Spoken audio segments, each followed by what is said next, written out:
How do? Welcome back to Pez RC, and here we are on the 4th day of the repaint and repurposing of the BC8 Mammoth. Here we've just got a mock-up now that I've got the base colour primer on. We've still got some blue tack stuck over the lenses there. No bumper on at the moment, no windows in. It's just to give us an idea of if it was a good idea or not, and I think I can honestly say it was. I really like the black wheels and I like the profile. Now the problem with the play in here, I've done a little video and I've sent it off to Cross to see what they suggest. It does seem like it's the there's the metal A bars for the suspension. I don't know what they're called. The wishbones, I think they are. The metal wishbones, they have got little brass sort of bush in them and a pin that goes through. Now I don't remember the play being this bad before, and I'm not sure if it needs shimming or something else. I don't know. I honestly don't know. But what I do know is that that probably shouldn't be like that. So that is something that I'm hoping that they can help me with. Should I get some shims? Which size should they be, etc.? Because yeah, that's quite annoying. But that's for after this job. Now I'm focusing on paint. These are just in loose for the moment. So these go in there.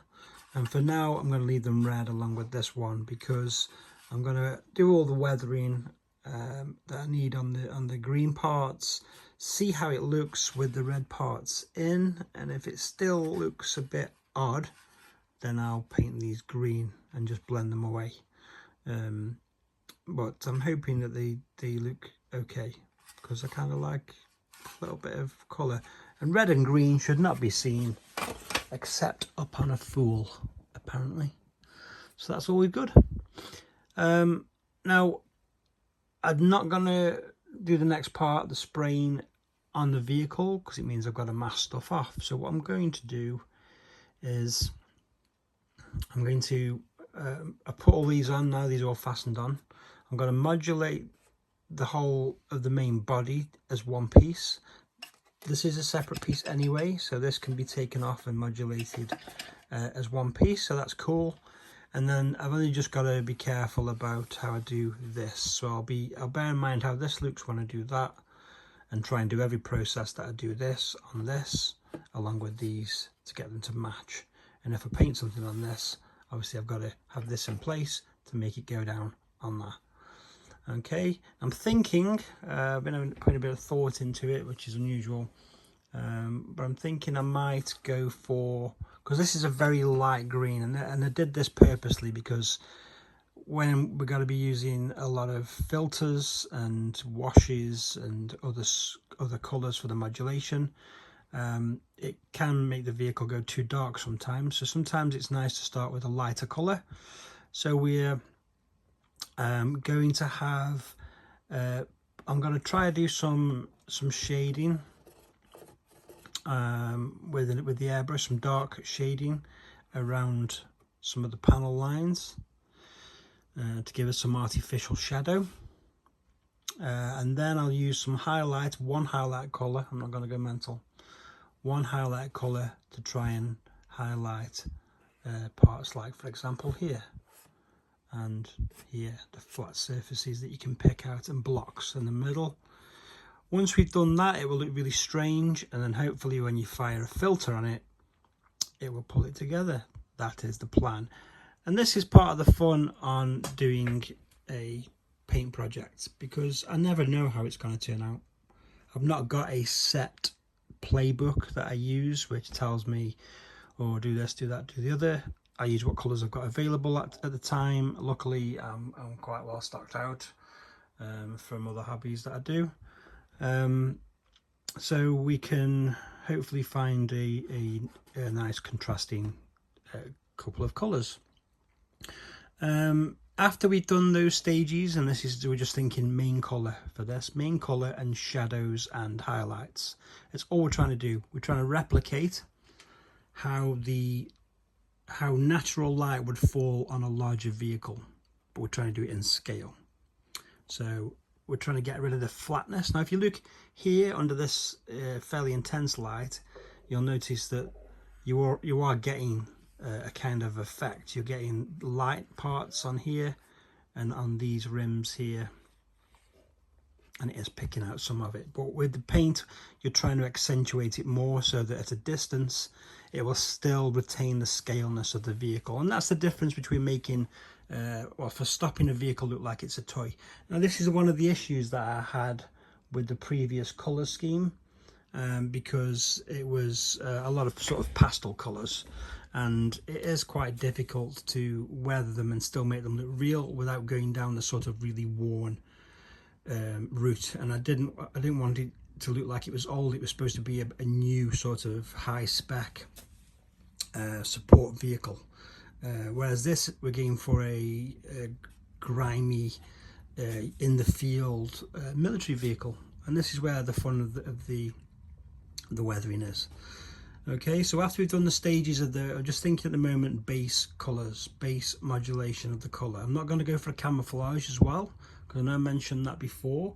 Reasoning being, one of the things that I noticed when I put the lime green on here and the white on the doors and the white on here and the black and the white, and I broke it up, it did change the shape of the Mammoth, and it wasn't for the better, I don't think. And it was something that I never considered when I first did it.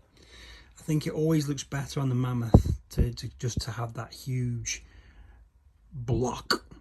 It's like a huge green block of cheese, isn't it? Obviously.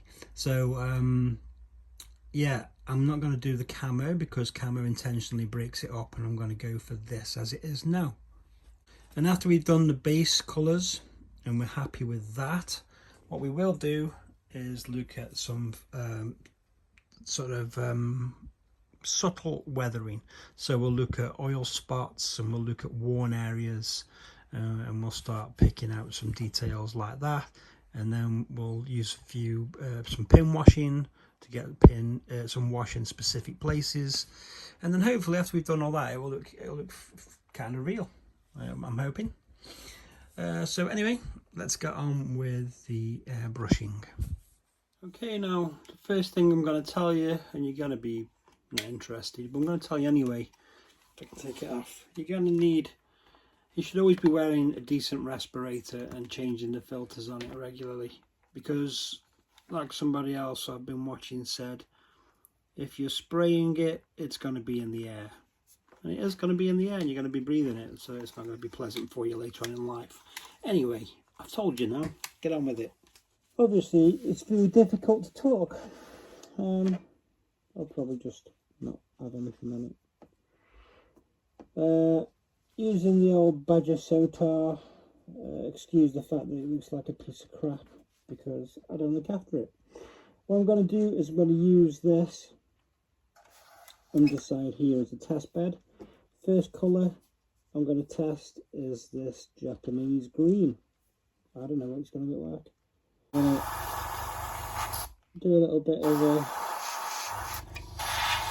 more green. So next to it we'll do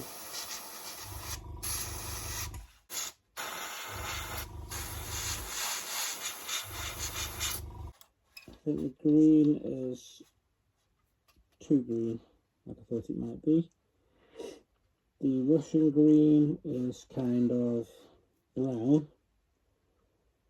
and the dark green is dark green. So I think the dark green, like I've used there, is going to be the one, because we only have to subtle shading. I'll put this off a second.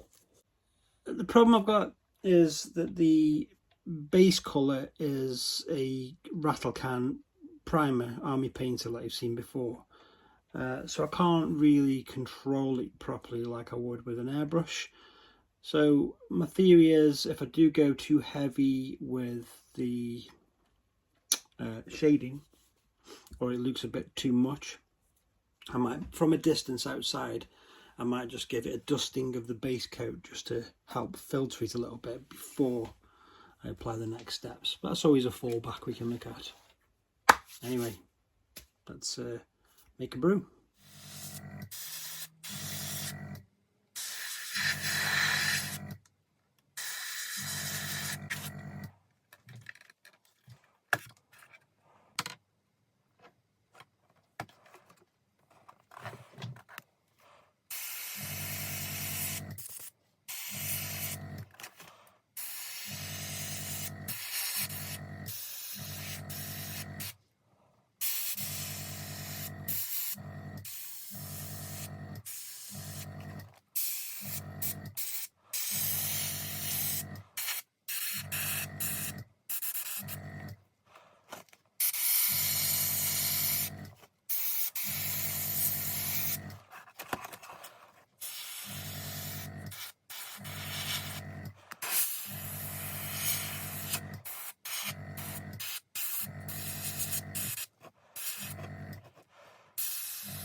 Right, just a quick one now because this video is getting on a bit.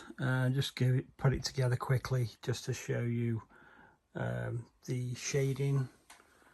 See, it looks kind of extreme at this point because it is. So the next thing we'll do is we'll go for some highlights, and hopefully that will take down and blend some of this stuff away, and then we'll look at what else we need to do. But for now, I'm going to leave it to dry overnight and call it done. Thanks for watching.